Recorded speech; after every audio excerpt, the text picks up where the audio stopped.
Buenas tardes. Mi nombre es Hugo Arroyo. Me han invitado a compartir con ustedes algunas recomendaciones para realizar un análisis descriptivo dentro del proceso de un trabajo de investigación. Entonces, es importante tener en cuenta que toda investigación no es un proceso que nace de manera espontánea, sino que tiene que ser previamente planificado, y para esto siempre es importante elaborar un proyecto o un protocolo de investigación, ¿no? Para tratar de delimitar muy bien el problema que queremos investigar, ¿no? Las variables y los datos que vamos a recolectar, y evitar cometer errores o sesgos durante la ejecución del trabajo de investigación, ¿no? Bueno, son varios pasos que comprometen la elaboración de un trabajo de investigación, dentro del cual la recolección de los datos, ¿no? Y el análisis de los mismos tienen un proceso fundamental y que tienen que ser detallados de manera muy clara y precisa dentro de nuestro protocolo o proyecto de investigación, para evitar que haya una mala interpretación o presentación de los resultados. Entonces siempre es importante y recomendable que todo proceso de investigación se genere de manera eh, planificada mediante un proyecto de investigación. Y dentro de un proyecto de investigación también debemos tener muy claro que existe una sección que es del planteamiento de análisis estadístico. Y mediante ese plan de análisis estadístico nosotros vamos a presentar y detallar, ¿no?, las medidas de resumen de las variables y cómo serán presentadas, indicando los modelos y técnicas estadísticas que vamos a utilizar, ¿no? Es necesario también mencionar el programa o software estadístico para el procesamiento de estos datos y el nivel de significancia para las pruebas estadísticas que vamos a plantear. En esta sección de este curso, bueno, no vamos a hablar mucho de pruebas estadísticas, sino básicamente de estos tres conceptos que vienen a ser, bueno, en especial los conceptos más básicos que vienen a ser los datos y las variables. Toda investigación al final va a generar una información que va a transmitir un mensaje, y este mensaje va a proveer evidencias para mostrar o solucionar algún tipo de problema, ¿no? Pero esta información, este mensaje que se transmite, va a depender también mucho de la calidad del dato, la calidad de los datos que nosotros hemos recolectado, y de cómo hemos presentado y analizado las variables que se han generado de estos datos, ¿no? Estos conceptos no son iguales, ¿no? Cada uno tiene una definición muy puntual, y si bien nosotros lo manejamos dentro de un proyecto o trabajo de investigación, es necesario saber diferenciarlo, ¿no? El dato es básicamente la representación simbólica, que puede ser numérica o alfabética. En la mayoría de los casos nosotros trabajamos con representaciones numéricas de los datos, y que se le van a atribuir a una característica de un objeto que nosotros queremos medir, ¿no? Al final, estos datos se van a transformar en las variables, ¿no?, de estudio, que son una cualidad o característica de una persona o objeto que es susceptible de ser medida y que tiene la probabilidad de variar dentro del propio estudio. Al final, el uso adecuado de estos datos, ¿no?, la correcta interpretación y análisis de estas variables van a generar que el estudio nos permita sacar conclusiones que nos permitan más adelante tomar decisiones para mostrar o solucionar algún problema. Entonces, lo vuelvo a repetir, esta información o mensaje que nosotros vamos a compartir a través de nuestras investigaciones, mediante las conclusiones, la discusión de nuestros resultados, y que más adelante vamos a publicar en revistas científicas, debe provenir de una buena recolección de datos, así como de una correcta manipulación y análisis de las variables, ¿no? Si tenemos una mala recolección de datos, una mala selección de las variables o datos que nosotros queremos incorporar en nuestro estudio, probablemente la información o calidad del mensaje que pretendamos compartir a través de un artículo, una publicación científica, tampoco sea la adecuada, ¿no? Básicamente existen dos clasificaciones de tipo de variable, que pueden ser su naturaleza o su uso en el análisis y el diseño, ¿no? Por su naturaleza, las variables pueden ser básicamente cualitativas o cuantitativas, Y las cualitativas básicamente se clasifican en categóricas y las cuantitativas en numéricas. Y por su uso en el análisis y el diseño pueden ser las variables outcome, también conocidas como variables de respuesta o dependiente, y las variables independientes o de exposición, ¿no? Entonces, básicamente en un estudio analítico lo que queremos es encontrar la relación entre una variable independiente con una variable dependiente, logrando también identificar cuáles son las variables de control intervinientes que podrían afectar o intervenir la asociación entre una variable independiente y la dependiente, ¿no? Esto seguro lo van a ver más adelante en lo que vienen a ser estadísticas ya inferenciales, ¿no? Y variadas, multivariadas. Pero es importante conocer y saber medir muy bien las variables según su naturaleza, ¿no? Y clasificarlas adecuadamente, ¿no? Según su naturaleza pueden ser cualitativas o cuantitativas, ¿no? Y estas también pueden clasificarse como categóricas o numéricas. Este es un ejemplo muy resumido de lo que podría ser una matriz de una base de datos, ¿no? Una vez que nosotros hemos elaborado un protocolo, ¿no? Y procedemos a la colección de datos a través de las fuentes que hayamos seleccionado, podría ser esto una encuesta, nosotros tenemos que codificar estos datos y ingresarlos a una base que nos permita más adelante hacer un análisis exploratorio y luego los análisis más elaborados, ¿no? Entonces aquí en esta pequeña base de datos tenemos 7 observaciones, ¿no? Que están presentadas en esta primera columna, se llaman así observaciones a cada una de estas filas. Tenemos en total 7 observaciones y presentamos ya algunas variables, ¿no? Como por ejemplo la edad, ¿no? Cuya medición es numérica y se recomienda medirla tal cual es su naturaleza, ¿no? Tenemos acá también otra variable dicotómica, cualitativa, que es sexo, y otra variable más también categórica, como es sintomatología depresiva, según las alternativas que le hemos dado a esta variable, ¿no? Que puede ser 0 ninguna, 1 leve, 2 moderada y 3 severa.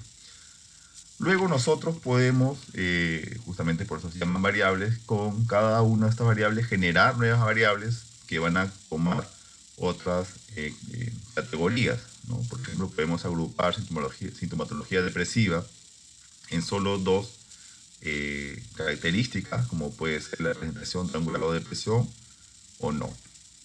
Pero ya estamos codificando porque para los programas estadísticos es muy importante que estas categorías que nosotros vayamos a ingresar tengan estos datos, no tengan un adecuado ingreso para que el programa los pueda más adelante interpretar, ¿no? Realmente esta es la forma de cómo nosotros dar ingreso a una base de datos a través de codificaciones de los datos, que son las características numéricas de cada observación que nosotros hemos realizado.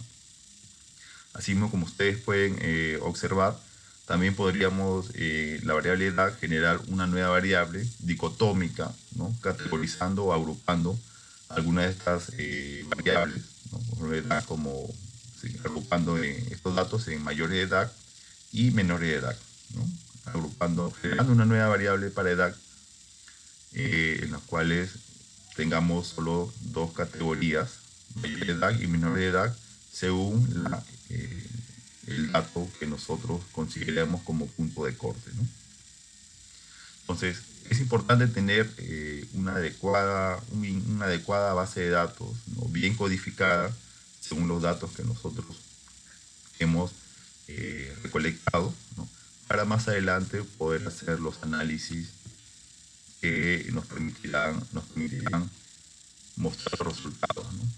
Y en la estrategia de análisis, bueno, vamos a mencionar básicamente lo que son los iniciales, que es el análisis exploratorio y el análisis univariado. Estoy seguro que más adelante en otras etapas del curso van a hablar de análisis más elaborados, como puede ser el análisis variado o multivariado.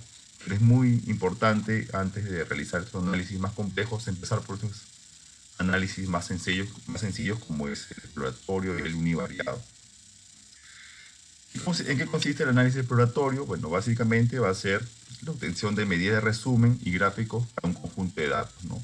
Vamos a hacer análisis bastante sencillos de cada uno de los datos, de las variables que hemos generado, para ver cómo se comportan estos datos, ¿no? A través de este análisis exploratorio. Es muy importante, como dice acá, para describir y evaluar de manera general las características de los datos, ¿no? Cómo es que se comportan, qué distribución presentan cada una de las variables que hemos recolectado, ¿no? Asimismo, este análisis exploratorio nos va a permitir hacer una identificación de datos atípicos o extremos y también nos va a permitir saber si existen valores perdidos dentro de nuestra base de datos, ¿no? A veces existen errores de digitación que deben ser corregidos y este análisis exploratorio nos permite identificarlos y corregirlos, ¿no? Y lo más importante, como menciono, es saber cómo están distribuidos nuestros datos en nuestra base. Es importante también para más adelante hacer análisis bivariados, multivariados, análisis más complejos, saber si es que nuestra base cumple con ciertos supuestos, ¿no? En especial de normalidad, si nuestros datos se comportan de manera simétrica o no. Y esto nos va a permitir más adelante elegir las técnicas estadísticas, ¿no? Para hacer estas pruebas. Asimismo, este análisis exploratorio nos va a permitir, como dice acá, poder generar nuevas variables para que nos permitan hacer análisis también más complejos, ¿no? Y el primer análisis que en todo estudio se comienza a realizar, básicamente, es el análisis univariado, ¿no? Todos los estudios descriptivos, básicamente, llegan solo hasta este análisis, ¿no? Que justamente se hacen para variables tanto cualitativas o cuantitativas, y para variables cualitativas, no variables categóricas, lo que nosotros vamos básicamente a describir en esta variable son la distribución de frecuencias, tanto relativas como absolutas, y estos nos van a permitir calcular los porcentajes para variables cualitativas, ¿no? Para variables cuantitativas o numéricas existen otras medidas de descripción, como son las de tendencia central, media o mediana, media de dispersión, que nos va a permitir evaluar cómo se alejan los datos respecto de la media aritmética, ¿no? Siendo los más utilizados el rango y la desviación estándar. Y las medidas de localización, tanto cuartiles, deciles y persistiles, ¿no? Y estas medidas de localización nos van a permitir saber cómo se distribuyen nuestros datos en partes iguales, en especial si nuestro conjunto de datos no tiene una distribución simétrica. Entonces, estas medidas de resumen, ¿no? Para datos numéricos nos van a permitir una fácil interpretación que van a reflejar las características más relevantes, ¿no? Entonces, para la representación de datos numéricos, las medidas de resumen son las más recomendables para usar. Y básicamente se van a clasificar en dos grupos, ¿no? Medidas de posición o centrado, que van a describir un valor alrededor del cual se encuentran las observaciones, y las medidas de dispersión, que van a expresar cuán variable es un conjunto de datos. Entonces, cuando quiero yo presentar una medida de resumen, ¿no? Básicamente debo preguntarme cuál es el valor central o que mejor representan los datos en mi conjunto de datos que he recolectado y que tengo disponibles en mi base. Entonces, para esto debo evaluar las medidas de posición o centrado. Si la distribución es simétrica, diferentes medidas darán resultados similares y hay un claro valor centrado, ¿no? Acá tenemos una imagen al lado izquierdo, donde la distribución de los datos sigue un comportamiento simétrico, también llamado una distribución normal. Y al lado derecho tenemos una imagen donde los datos se comportan de manera simétrica, ¿no? Y tienen una desviación hacia un lado, que es el izquierdo, ¿no? Entonces, si es asimétrica, bueno, el lado medio probablemente no distribuya de manera similar a ambos extremos, y por lo tanto tenemos que tener mucho cuidado al utilizar medidas de tendencia central si para ambas distribuciones de nuestros datos. Entonces es muy importante saber diferenciar qué medida de tendencia central voy a utilizar si es que mis datos tienen o no una distribución normal. En esta figura podemos ver claramente que la distribución de los datos no es normal, es asimétrica. Por lo tanto, nosotros tendríamos que utilizar una medida de resumen que es la mediana, ¿no?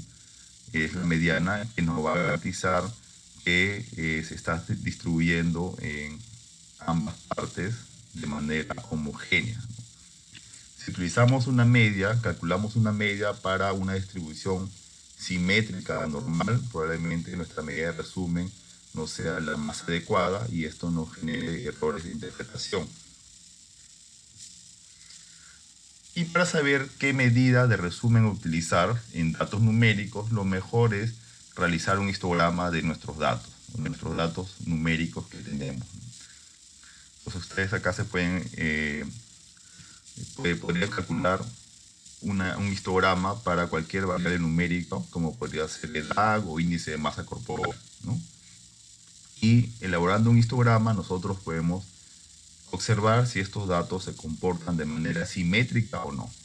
En el primer recuadro, que es la parte superior izquierda, vemos que estos datos se comportan siguiendo una distribución normal. También podrían seguir una distribución asimétrica, hacia la derecha o hacia la izquierda, y tener una distribución uniforme de igual manera para una variable también categórica, de manera numérica, ¿no?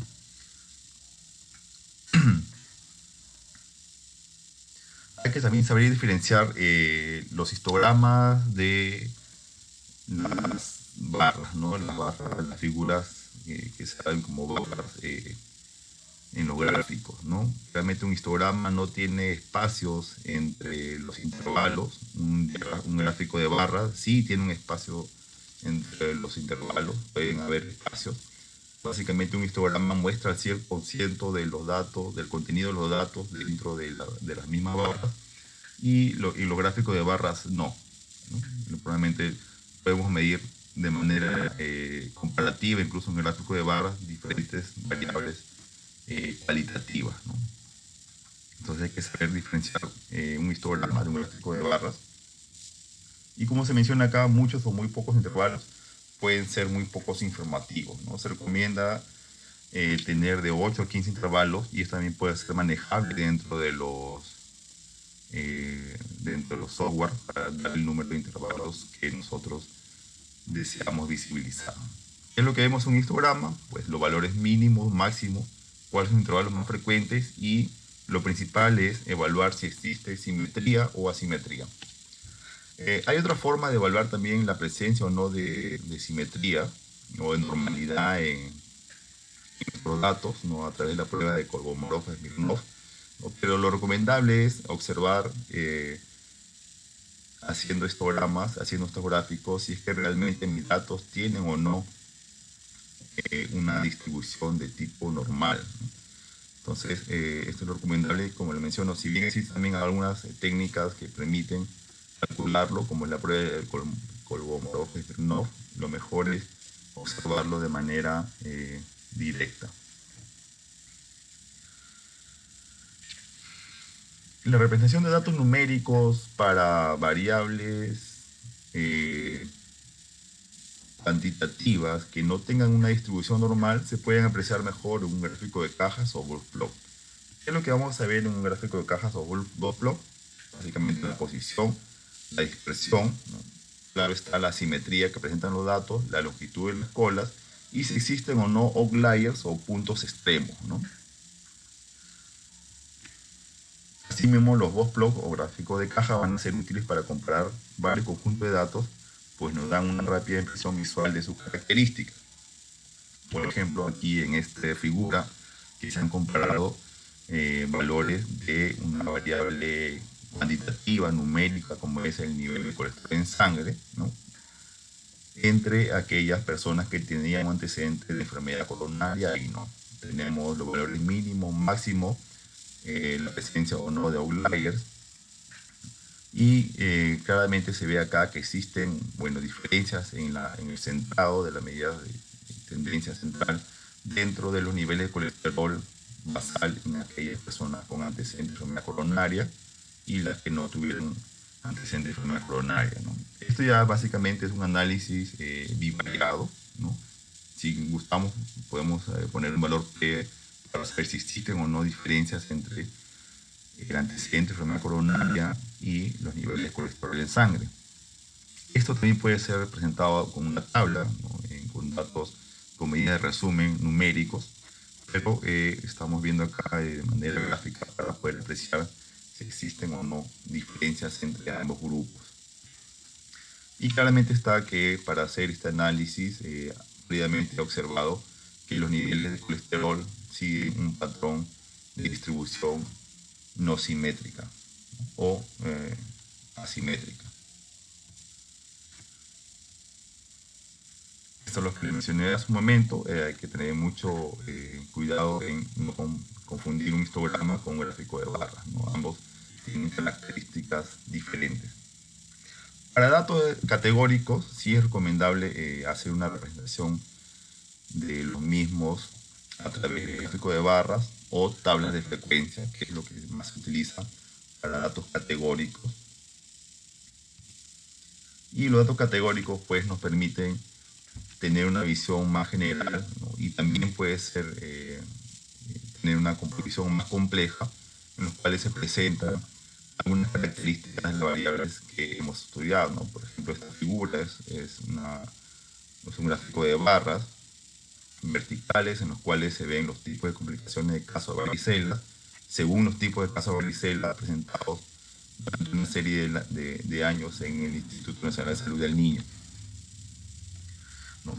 Noten que esto no es un histograma, ¿no? Hay espacios entre las barras, ¿no? Las barras van a presentar cada una medidas de frecuencias diferentes y puedo yo agrupar diferentes categorías para mostrar una tendencia.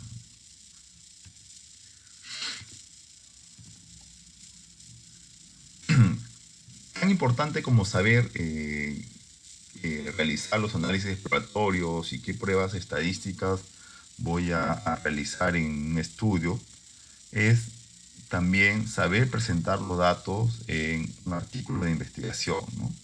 Este es un trabajo que se acaba de, bueno, ya se publicó hace algún tiempo en la revista del INES, un trabajo muy interesante sobre prevalencia de infección tuberculosa en trabajadores de salud. Y generalmente todos los análisis descriptivos de un estudio, un trabajo de investigación, se presentan en la primera tabla, ¿no? Entonces, en la primera tabla van a presentar las características generales de la población que hemos estudiado, ¿no? Básicamente se utilizan medidas de resumen, como se presenta acá, ¿no? Para variables cuantitativas o cualitativas. En este caso, la variable cuantitativa, que es EDAC, presenta una medida de resumen, ¿no? Que es de tendencia central y su desviación estándar, ¿no? Entonces, para este conjunto de 150 trabajadores de salud, ¿no? Para este conjunto de 150 observaciones o personas que participaron en este estudio, ¿no? La media de la edad es 43 y esta tiene una desviación estándar de más o menos 11 años. Que quiere decir que en este rango de datos, ¿no? se agrupan la mayoría de personas con estas edades, ¿no? Tiene un valor mínimo y máximo, ¿no? Y esta es la forma más recomendable de presentar datos numéricos de una manera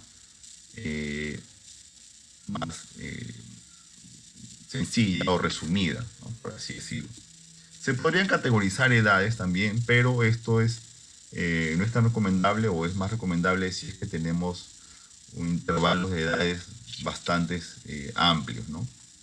Pero si tenemos un grupo bastante reducido de variables numéricas, lo mejor es presentarlos con medidas de resumen, ¿no?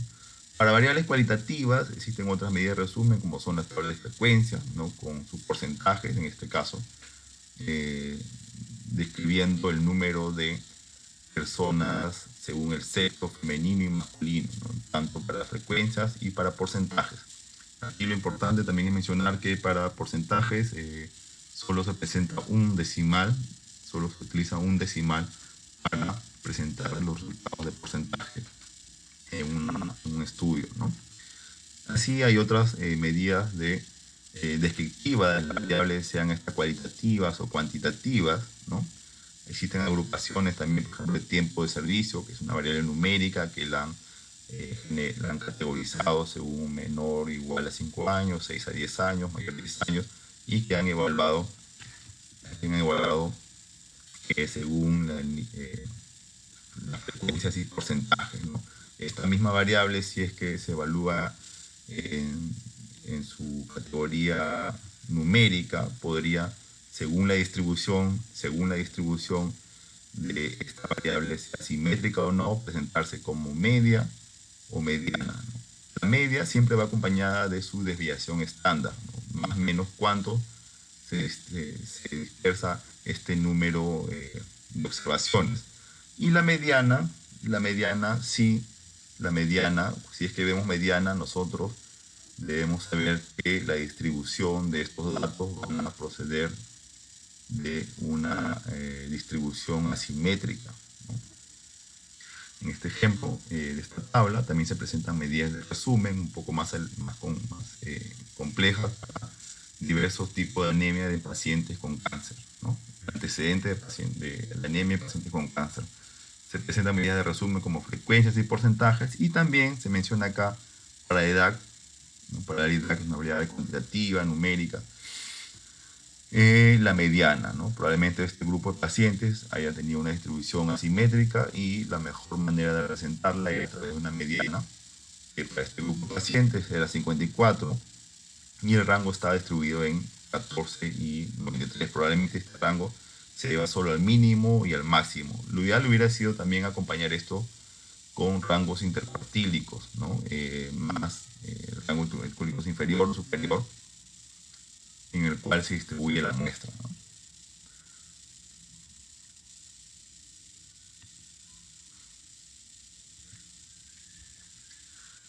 Este es otro ejemplo bastante interesante también de cómo presentan diferentes análisis según la naturaleza de la variable, ¿no? En este caso es un estudio que buscó evaluar la relación entre las horas de televisión al día, la actividad física, las horas de sueño y el exceso de peso en participantes de 17 a 35 años de edad, ¿no? Y utilizaron como variable dependiente o outcome el índice de masa corporal. Este índice de masa corporal, si bien es cierto, su medición es cuantitativa, numérica, ¿no? El índice de masa corporal es una variable cuya naturaleza es cuantitativa de tipo numérica. También se podría categorizar en dos categorías, como podrían ser por peso y exceso de peso, ¿no? Utilizando un punto de corte que nos permita determinar quiénes presentan exceso de peso y quiénes no. Entonces, los análisis que podrían realizarse van a diferir también del tipo de variable que yo tenga, si es numérica o no lo es, ¿no? Si no es cuantitativa o cuantitativa.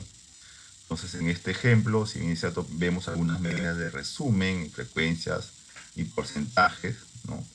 También vemos que han evaluado la variable dependiente de manera distinta, ¿no? Cada una utilizan, para ver si hay asociación entre algunas de estas categorías, utilizan los ratios, ¿no? Y la variable tal cual, la variable en su estado natural cuantitativa, ha sido evaluada por otra técnica de estadística, ¿no? Entonces, hay que ser conscientes de cómo vamos nosotros a evaluar la variable que al final queremos medir, ¿no? Si es en su estado, en su naturaleza numérica, o podemos agruparla y generar otra variable para más adelante probablemente tener una mayor interpretación de los resultados, como han hecho en este caso, también como medidas de odds ratios, ¿no?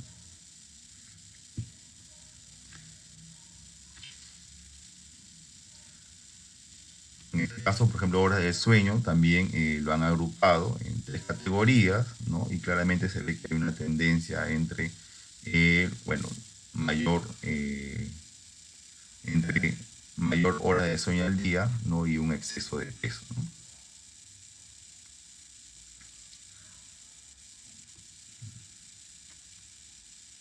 Entonces, menor hora perdón, acá hay una relación entre menor porcentaje, menor frecuencia de horas del día y menor índice de masa corporal, ¿no? Bueno, entonces hay que, cualquiera de las dos evaluaciones son pertinentes, ¿no? Pero en ambos los autores han decidido utilizar ambas naturalezas de esta variable probablemente para ser más, eh, tratar de explicar mejor sus resultados, ¿no? Bueno, espero dar que las recomendaciones que les he dado puedan ser de utilidad y cualquier duda o comentario que quieran realizarme a mi correo de subarroyo2007@gmail y si, si tienen también interés en publicar en la revista Peruana de Medicina Experimental y Salud Pública, me pueden hacer consultas a este correo. Yo con todo gusto voy a estar a la orden para responder sus dudas. Muchas gracias.